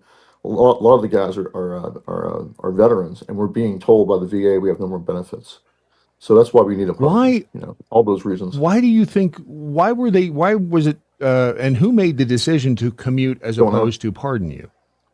I don't know. Okay. Obviously someone in Trump's inner circle or on his staff advised that. But like I said, it's all the people, though 14 of us are either Oath Keepers or Proud Boys, and these are the ones who went to trial. These are the people who refused to plead guilty to a crime they didn't commit, which furthers the narrative, right? If you plead guilty to seditious conspiracy, you just admitted you were, committed, there really was a seditious conspiracy. Right. So they parade guys like that all over the media to say, oh, hey, look at this. 2 more have confessed. So we didn't do that. We said, no, we're not going to do that. We're going to further the narrative. We're going to go to trial. We refused to turn on President Trump. The only person I could have turned on to save myself and gotten a lighter sentence or no prison time would have been President Trump. I'm just not going to do that. I'm loyal. Let me ask you real quick. What was the? I just saw balloons. I want to make sure I'm not high. I think you're not. I think That's when he did the air quotes, his phone. Yeah, I know my hands aren't visible, but that's not. Yeah, trust me. Yeah. When you did the air quotes, those balloons come Okay. across your screen. Let's see if it happens again. That was weird. That was so funny, dude. I'm like, am I high? What is going on? I've got to quit shooting up this early in the morning before I talk to people. 'Cause, You're like, what balloons? okay, I've seen balloons. wow. Oh wow. That was in your really head, man. odd. So you've got to be pissed off, or are you, that you were commuted and not pardoned? Well, sure. I mean, I think, in fact, I wrote it before January 20th. I wrote 3 pieces for Gateway Pundit arguing because I was worried about my brothers who were accused of violence. Right? I figured I'd get a pardon because I didn't even go inside, touch no one that day. But there were other guys accused of violence, and there was talk. I know I saw J.D. Vance once, I think 2 weeks before inauguration, saying that, oh, the people who were violent that day won't be pardoned. It's like, well, how do you know they were violent? Because they were accused of violence. So I wrote several different essays, and the bottom line is presumption of innocence. I think it was absolutely correct for President Trump to do a blanket pardoning of everyone, no matter what they were accused of or convicted of, because the whole system was so corrupt. None of us got a fair trial. None of us had due process, and so you were presumed innocent in this country until proven guilty by an impartial jury of your peers in a court where the judge is impartial and enforcing your rights. That didn't happen for any of us. So if you don't have a fair trial, you should be presumed still to be innocent. And anyone wants to be upset about that, they should blame the DOJ for not running constitutional trials. So that was my position, and still is, that President Trump was absolutely the right thing to do to pardon everyone because no one got due process. You should all be presumed innocent and put back in that position. We've all seen, well, I've seen, I know Ron's seen it. We've seen the video of the dude breaking windows with a 2x4. That guy obviously committed an act of violence. I don't know who he is. Well, he committed an act of, what is that? Is that violence, or is that just vandalism? Really, what is that? But it's vandalism. It's not violence. I can see that. Yeah, I can see that. Hitting windows is not an act of violence. It's an act of vandalism. Just to be clear. Okay. I'm not trying to get on you about that, but just they ramped up the rhetoric. Oh, look at this! Here he is assaulting the window or whatever. Some guy's pissed off about the election, breaks the friggin' window. Right. I mean, he could have been a provocateur, or he could have been just a sincere pissed off patriot. I don't know. My point, that's my point, is that we don't know who he was. At least I don't. Right. And so we don't know why he was breaking the window. It could have been just to get video of somebody breaking a window. But I understand what you're saying. That's not violence. That's technically that is vandalism. But because words do matter, I totally agree with you. I'm trying to think of an example of somebody who was that we actually saw video of them committing an act of violence on another person, and I'm not sure I have. I probably have. There's some guys who are fighting the cops, but the question has to be asked for them why. How do you get a bunch of normally extremely pro law enforcement people, Trump supporters? How do you get them to fight the police? You have the police use excessive force on women and kids, and that's what happened that day. So I know a lot of guys. Like I know Robert Moores, who Army Ranger veteran. What pissed him off was watching flashbangs and CS grenades being thrown into a circle of Chinese Americans, anti-communist Americans, who were there with their women and children in the group. And he saw flashbangs and tear gas being thrown right in the middle of the women and children. It pissed him off. And we interviewed Jeff McKellop, and McKellop had a little run-in with a cop too. Yep. Yeah. And like McKellop says, the cop because the cop is hitting a woman, right? That was that's Ron, the thing is that when you or protecting against a cop hitting a woman. Yeah, I mean I know other veterans that the cops were swinging at women with their clubs, and the guys were protecting them. Yeah. And that's just it. And if they would release all of the video, which they still haven't for some unbeknownst reason, we could see things, the timeline of events from A to Z, and know what precipitated what and all that. Yeah, the videos are now all in a skiff in D.C. You have to have certain access to get in there. Yeah. So I was talking to Steve Baker, one of the journalists, the guy that exposed the two lying police officers. I know Steve. Great guy. And that's what he was talking about. It's like, okay, he had to go into a skiff in D.C., a special holding place where we can have access. to watch all the videos. It's ridiculous. The public should see right now, they should be putting out every friggin' second of every video in DC. Then you can trace all those guys, and McKellop spotted correctly, I think, these special teams out there. There are special teams of agitators in the crowd, and there are special teams of agitators among the police. I think that's absolutely correct. Okay, from what I've seen, You think, DC Metro in particular, that that's the history of the CIA, though. The CIA, through its early history, has always had police officers they recruit, like at LAPD, NYPD, DC Metro, other big agencies, to work for the CIA as well as be a police officer.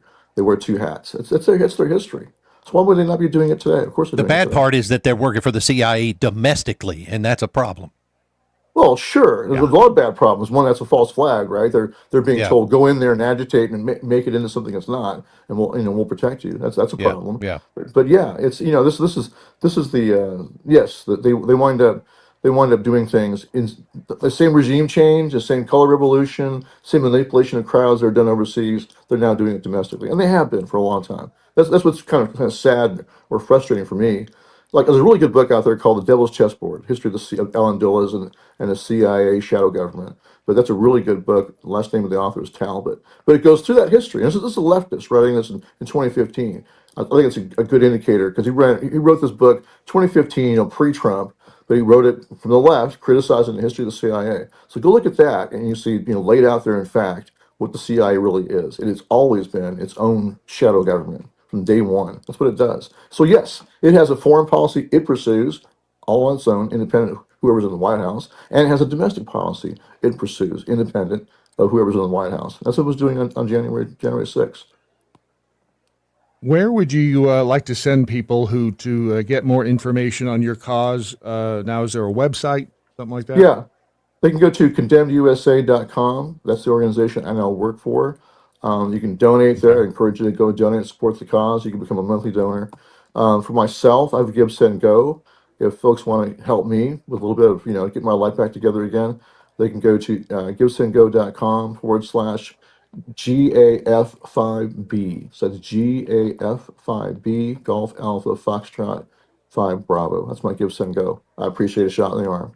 Certainly is useful. All of us have been devastated. Absolutely. All of us lost everything, our homes, our vehicles, everything. So that's true for all the J6ers that I know. All the guys went to prison. All the 14 who refused to bitch out and refused to turn on President Trump and went and faced the music, all of them in the same position. So I would encourage everyone to also go find their Give, Send, Goes and help them out too.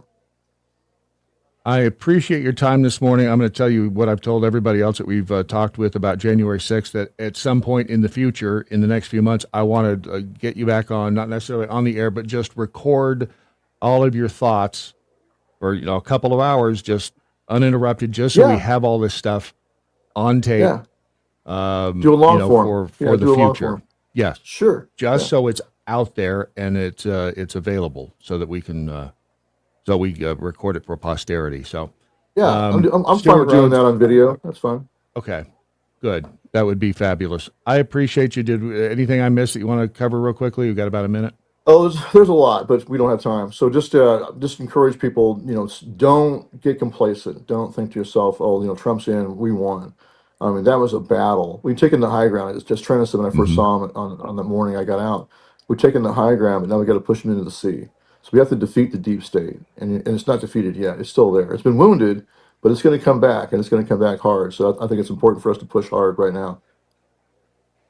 Absolutely. Stewart Rhodes, again, thank you for your time. Stewart, thank you, buddy. Very soon, I hope. Stay strong, no problem, guys. God bless you. You too. God bless you. Thanks. You bet. Be safe. All right, and we're back with more of the Daily Mojo in just a minute. The Daily Mojo.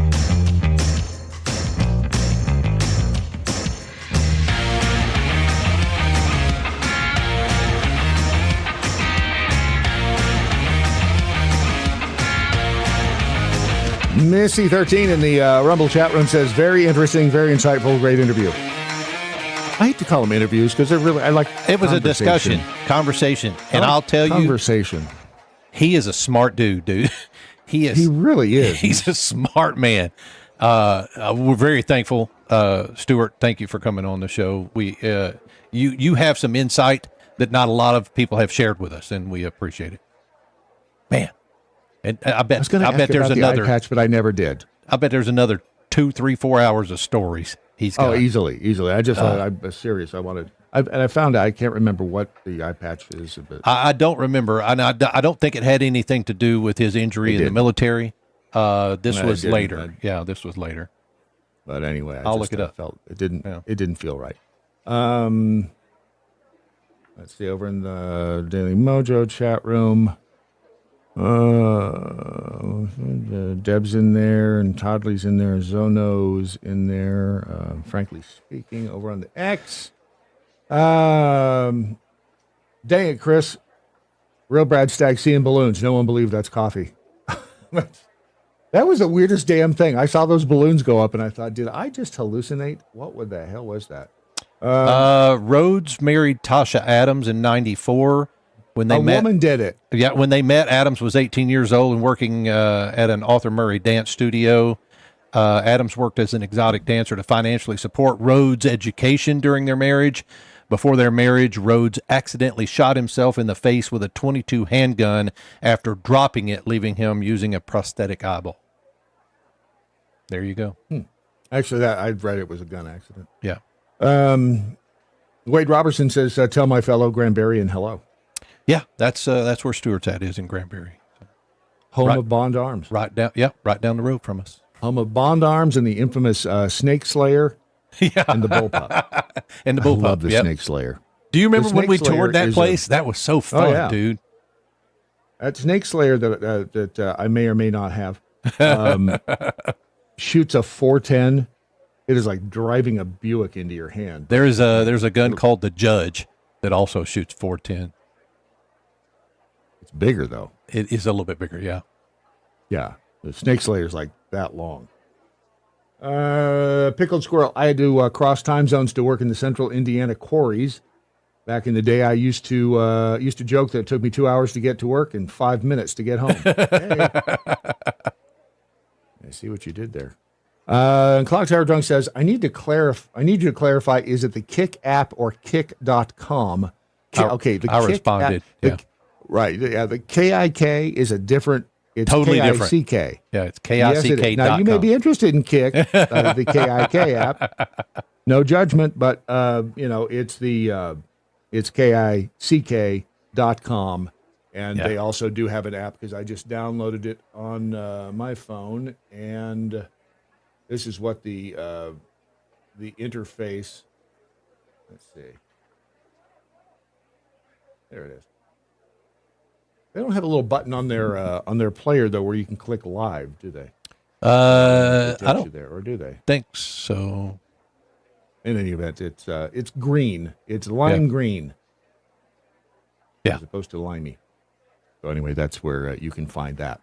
But and again, just one of the many places that you can enjoy and interact with said Daily MoJo because it's pretty exciting. Speaking of exciting, we've got a new sponsor coming up in the next week or two. We do. Pretty And exciting for both of us, actually. I'm looking forward to that. And I was looking at them earlier this morning. So were you? Yeah. You'll have one in your pretty little hands in about a week. So, my hands used to be pretty. Did they? And now they're not. So thanks for bringing that up, because I used to I may have been married to a crazy woman at the time.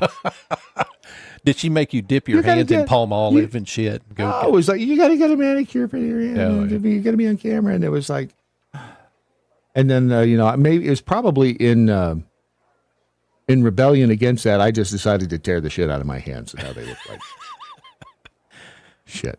Oh, this video is great, dude. This happened in our nation's capital yesterday afternoon, I believe. This committee, what committee was it? I don't know, but we should probably preface this with McBride is a transgender woman. And that's all you need to know. You wouldn't have figured that out? Well, some people wouldn't have, because it doesn't. Well, you think they're stupid? No, they just don't. People don't know it. Listening aren't stupid. Okay. Wow. Why do you look down on them? All right. Why do you call them the little people out there? Right. I don't. Go ahead. I think that they are. I didn't say that. From Delaware, Mr. McBride. Thank you, Madam Chair. Ranking Member Keating, also wonderful. Mr. Chairman, I'm sorry. could you repeat your introduction again, please? Yes, we have set the standard on the floor of the House, and I'm simply... What is that standard, Mr. Chairman? Would you repeat what you just said when you introduced a duly elected representative from the United States of America? Please. I will. The representative from Delaware, Mr. McBride. Mr. Chairman, you are out of order. Mr. Chairman, have you no decency? I've come to know you a little bit, but this is not decent. We will continue this You hearing. will not continue it with me unless you introduce a duly elected representative the right way. This hearing is adjourned. All right. Howdy. See you later. You know what fascinates me more than anything about this clip? Go back to the clip. Go back to the shot. Who is the dude with the poodle up there in the upper left-hand corner in that portrait? I don't know. You're fascinated by the portrait of a poodle. That's great. Yeah. Well, there's a dude up there with a damn poodle sitting in a big. I can't tell if it's a miniature or standard, but it's a poodle sitting in his lap. But and I don't know who the other guy is, although he vaguely looks like Nixon on the other side. But we had Sarah McBride, who is a transgender senator from Delaware, being introduced by the chairman, Representative Keith Self. Yeah. As Mr. McBride. Well, you heard what she said. She said, "Thank you, Madam Chairman." Yes, right, which would have been fine. I mean, tit for tat and be done with it. But no. But Dickie McDickerson, otherwise known as Representative Bill Keating, has to make literally a federal case out of it. And, it would have been fine. You know what? A little human interaction, but thank you, Madam Chairman. All right. That would have been... And you know what? It would have been done. One and done. But Keating has to just get in there and stir up the pot. And Paul Zippola responded, only a Democrat politician would get upset about a man calling a man a man. We refuse to participate in their fantasy. And again, my position on this, Sarah McBride obviously didn't seem too upset about it. Oh, she's been, from the time Trump took office again, you remember Sarah McBride now had to start using the men's restroom. She could no longer use the women's restroom. Nancy Mace made the big deal out of that. Do you remember? What kind of plumbing does Sarah have? I do not know. Does she stand up? I don't know. Well, I was told the other day women cannot pee standing up, which I find that patently false. I do too. That's exactly what I said. You don't, and I'm not talking, because I was referring to the backyard. Yeah. And it's like, no, you sure as hell can pee standing up in the backyard. Why not? So I don't want to hear that argument. It doesn't hold any water with me. See what I did there? Yeah. What do you mean it's let's go? That right there is some quality entertainment and information known as the Daily MoJo. 2 hours worth for this Wednesday, hump day, the 12th day of March, the year of our Lord 2025. And now, on to the not-so-smart people listening. Ron, I don't know why you look at it that way, but I just want you all to know I don't think of you that way. Misty13 says Judge Wapner was the best. Exactly. Ewan Guru, funny thing is McBride was just going to continue doing its thing, and then this dude had to butt in and be a trans savior. It was just so over the top. I mean, you know what? People are going to be people. You can't force anybody to have respect. You can't force anybody to not have it. People are... Why should we get along so awfully? Bugs Mom, unless McBride has had a full sex change, I thought President Trump got rid of all the pronouns. That wasn't a pronoun. Yeah. Or was it? No, Dickie McDickerson was bringing up the pronouns. When they dig these arguments up in 1,000 years, they're going to be like, what the hell was wrong with civilization in the 2020s? Peekapool says, if we settle on daylight saving time permanently, Arizona needs to be forced to move 1 hour ahead to join the rest of Mountain Time so that the two sides of Hoover Dam are an hour apart again. I support that. Absolutely. And over in the Daily MoJo chat room, Deb says, dude with a poodle is a dude. Can you really be called a dude if you have a poodle in your lap? You really love that dog, apparently. I guess so. When I am dead, I want the portrait of me and Fifi to be hanging prominently behind. I guarantee you that dog's name was Fifi. Of course, every poodle is named Fifi. Or it should be if it's not. Yeah. Ron, today, exemplary job of something. Thank you. You're welcome. As for the rest of you, remember that we, the people, must hang together. I think it's been proven that otherwise we will surely hang separately.